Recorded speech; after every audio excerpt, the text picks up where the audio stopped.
நீதிமான்கள் கூப்பிடும்போது கர்த்தர் கேட்டு அவர்களை அவர்களுடைய எல்லா உபத்திரவங்களுக்கும் நீங்களாக்கி விடுகிறார். கர்த்தருக்குள் பிரியமானவர்களே, உங்கள் அனைவருக்கும் இனிய காலை வணக்கங்கள்.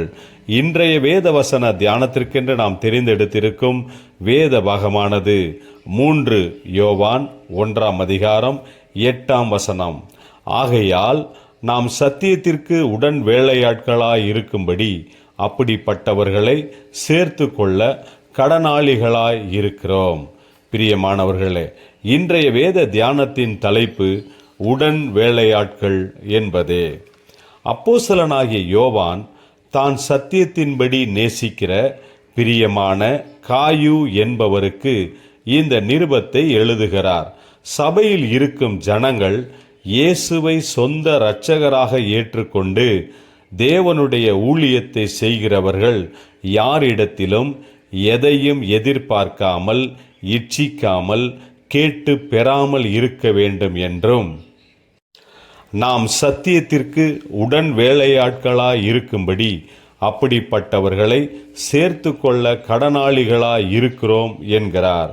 பிரியமானவர்களே, இன்றைய தியான வசனத்தில் 2 காரியங்களை நாம் கவனித்து பார்க்க வேண்டும். முதலாவதாக, ஊழியம் செய்கிறவர்கள் ஜனங்களிடத்திலிருந்து எதையும் எதிர்பார்க்காமல் ஊழியம் செய்ய வேண்டும். கர்த்தர் தம்முடைய உண்மை உள்ள ஊழியக்காரர்களை போஷித்து நடத்த உண்மை உள்ளவராக இருக்கிறார்.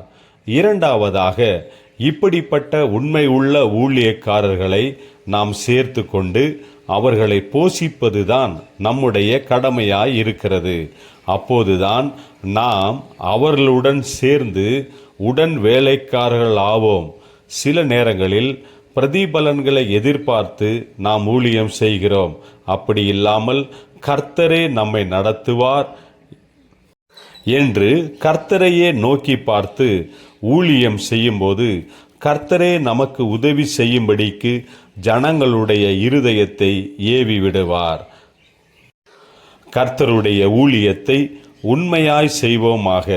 கொடுக்கிற தேவன் நம்மை நிச்சயமாய் ஆசீர்வதிப்பார்.